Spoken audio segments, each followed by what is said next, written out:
Le TIES est un organisme de liaison et transfert en innovation sociale. Pour nous, le transfert se base sur le croisement des connaissances issues de la recherche et de celles créées dans l'action. Pour remplir notre mission, nous travaillons avec plusieurs centres de recherche, universités et collèges et avec des réseaux de soutien à l'économie sociale et au développement des territoires. Nous allons illustrer ici le modèle idéal du fonctionnement du transfert au TIES. Le personnage de gauche représente le milieu de la recherche et l'autre personnage représente le milieu de la pratique. Ils sont sur un pied d'égalité. Les connaissances des chercheurs, illustrées par le livre, sont aussi importantes que celles des praticiens, illustrées par les engrenages. Au départ, les chercheurs et les praticiens sont chacun dans leur univers. Un projet peut émerger autant de l'univers de la recherche que de celui de la pratique. Un troisième personnage apparaît, c'est le TIES, ou plus précisément un conseiller en transfert du TIES. Un rapprochement s'opère. Le TIES rend possible ce rapprochement. Un espace de collaboration se crée. Chacun y apporte ses propres connaissances, son regard et ses compétences. Les participants à cet espace de collaboration en viennent à développer un langage commun et une même vision du projet. Ils sont en interaction dans un espace neutre.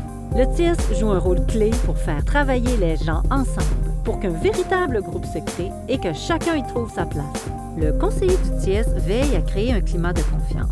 Il fait en sorte que les participants s'entendent sur un mode de fonctionnement. Il s'assure que les besoins, les aspirations et les contraintes de tous soient bien compris et que les objectifs soient partagés.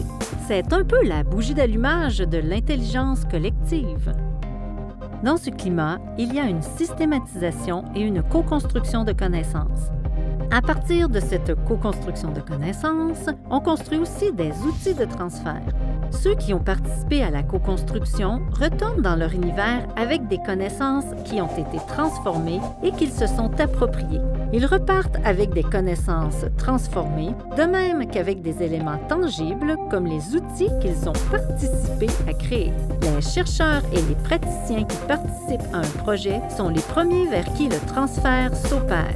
Il est important de voir que ce transfert se fait à la fois vers les praticiens et vers les chercheurs. Le transfert ne s'arrête pas au premier cercle. Il doit toucher d'autres partenaires. Ces partenaires font partie d'organisations et de réseaux. Ce ne sont pas des individus isolés. Les éléments tangibles créés sont donc transférés vers un cercle plus large. Ce transfert peut se faire à partir des praticiens et des chercheurs qui ont participé au projet et qui ont leur propre réseau. Il peut aussi se faire à partir du TIES lui-même. Il ne s'agit pas simplement de diffuser les outils. Il faut s'assurer qu'il y aura un accompagnement pour que les organisations, les réseaux et les institutions qui n'ont pas participé au projet se les approprient, pour qu'ils utilisent les outils créés et qu'ils transforment leurs pratiques. Avec cette approche de transfert, le TIES convie ses partenaires à réfléchir ensemble, à apprendre ensemble et ultimement à changer le modèle de développement.